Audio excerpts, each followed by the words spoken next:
Question number A कि fill in the blanks with the words from story.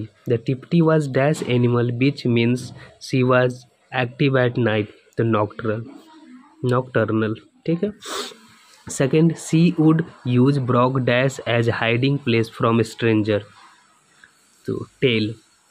Dash are said to lap their drink. The flying squirrel. ठीक है. Fourth में आप देखेंगे कि on dash nights the TPT would invariably over eat and sleep solidly. Custard. Fifth one, TPT terrible teeth had sent a dog dash out of the room howling. ठीक है. Question number B. Read this sentence and answer the question with reference to the context. Tipti was means of my solving a problem in natural history regarding which a controversy raised for many months. The first question number A.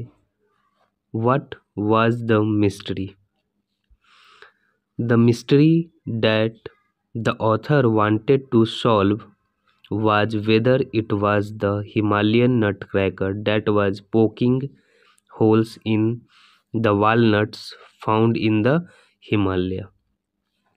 ये आप लिख लेंगे. Question number B. How did narrator solve the mystery? Answer होगा the narrator tested whether the Himalayan nutcracker or TPT created the holes by placing walnuts under a tree and observing the bird's behavior. Next question है C. Why did author solve the mystery?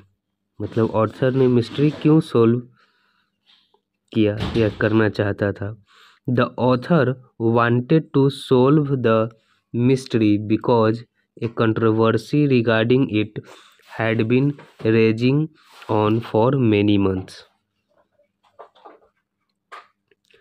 अब दूसरा extract है she frequently accompanied me and the dogs for the afternoon stroll after being ruthlessly pulled out of her box. तो first question है कि who is she and me in the above sentence. तो she refers to TPT and me refer to the narrator. तो सी जो है TPT है और मी जो है नरेटर के लिए इस्तेमाल किया गया है.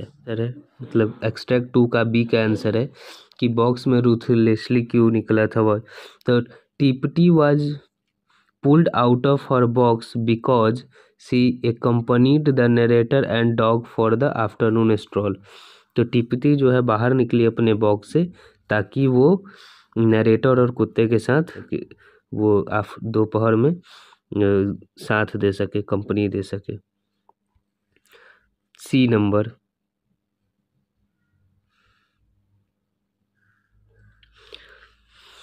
What would happen after this? उसके बाद क्या हुआ? तो after being pulled out of her box TPT would accompany the narrator and dogs for the afternoon stroll. तो बॉक्स से निकलने के बाद उसने नरेटर और डॉग्स को कंपनी दिया. Extract 3.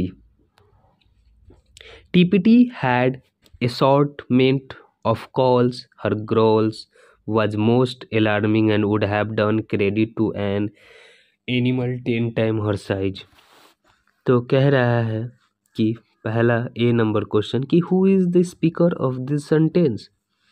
तो narrator is the speaker of this sentence. Narrator खुद इस सेंटेंस को कह रहे हैं.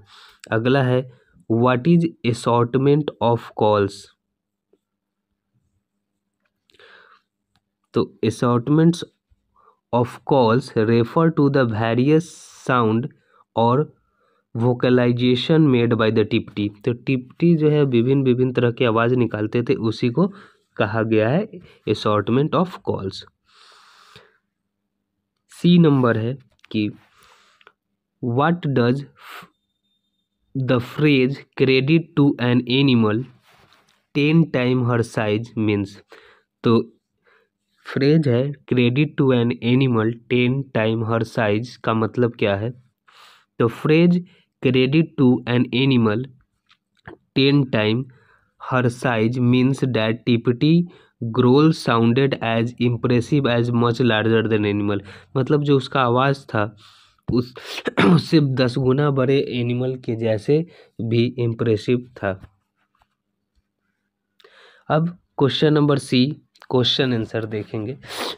तो पहला क्वेश्चन है, पहला क्वेश्चन कि describe the TPT in your own word.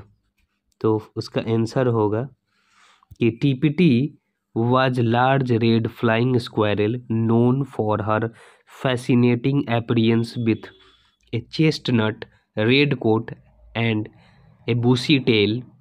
She was nocturnal, playful and had a charming personality। तो अब पहला का ये लिख लेंगे। Question number second, why did writer find TPT's nocturnal nature to be drawback? तो writer found TPT's nocturnal nature to be drawback because she was the most active and lively when it was time for the author to go to the bedtime। Next, question number 3, why would Tiptee get tied up before meal? Meal से पहले उसको क्यों बांध दिया जाता था? तो Tiptee would get tied up before meal to prevent her from causing mischief during the meal time. वो खाने के वक्त बहुत बदमाशी करती थी, नटखटपना करती थी, तो उसको रोकने के लिए हम लोग मतलब कह रहे हैं, नरेटर कह रहे हैं कि हम उसे बांध दिया करते थे। Question number 4, why would TPT sometimes sneeze and splutter while drinking milk? दूध पीते वक्त वो क्यों छींकती थी? तो when TPT would hurriedly sink her face into the saucer of a milk to drink, some liquid go up her nose and making her sneeze and splutter। जब वो हर तेजी से अपने जो कटोरा था या वो जो प्याला था दूध का, उस पे डालती थी मुंह पीने के लिए, तो जब उसका नाक भी उसमें डूब जाता था और उसके नाक में कुछ दूध चला जाता था जिससे वो छींकती थी। नंबर 5,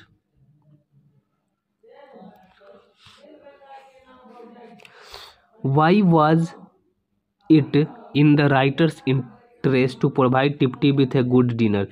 वो राइटर के वो टीपीटी को अच्छा खाना क्यों देना चाहता था?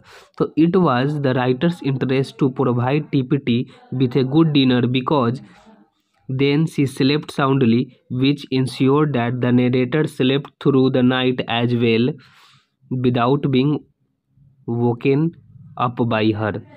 तो जो राइटर था वो उसको अच्छा खाना इसलिए देता था ताकि वो अच्छे से सो पाए, जो टीपीटी थी, और जब वो टीपीटी अच्छे से सोएगी तो नरेटर भी रात में अच्छे से सो पाएगा, उसको जो टीपीटी है जगाएगी नहीं, तंग नहीं करेगी। Give 2 example from the passage to show TPT was not very chosen when it comes to eating. मतलब 2 एग्जाम्पल देना है टीपीटी के बारे में जो कि ये बताता हो कि जो टीपीटी है वो ज़्यादा चूजी नहीं है खाने से रिलेटेड। तो देखते हैं। तो पहला है कि TPT was quite happy on any tree और श्रब्स फाउंड समथिंग इट। मतलब वो कुछ भी पेड़ और पौधे और श्रब्स मिलते खाने के लिए वो खुशी खुशी खा लेती थी। और दूसरा है कि एन ओक और अ देवदार ट्री इनेबली अट्रैक्टेड हर अटेंशन। चाहे वो ओक हो या देवदार का ट्री हो, वो कोई भी उसको अटेंशन करता है और make her way to extremely end the branch and nibble young leaves. और उसके पत्तों को आसानी से खा जाती। ये नहीं कि ये नहीं खाएंगे या वो नहीं खाएंगे, वो चूजी नहीं थी। लास्ट क्वेश्चन है, what happen to TPT at the end of the story. तो कहानी के अंत में टीपीटी के साथ क्या हुआ। तो at the end of a story TPT met a tragic end when she was attacked and killed by fox after accidentally getting loose from her chain।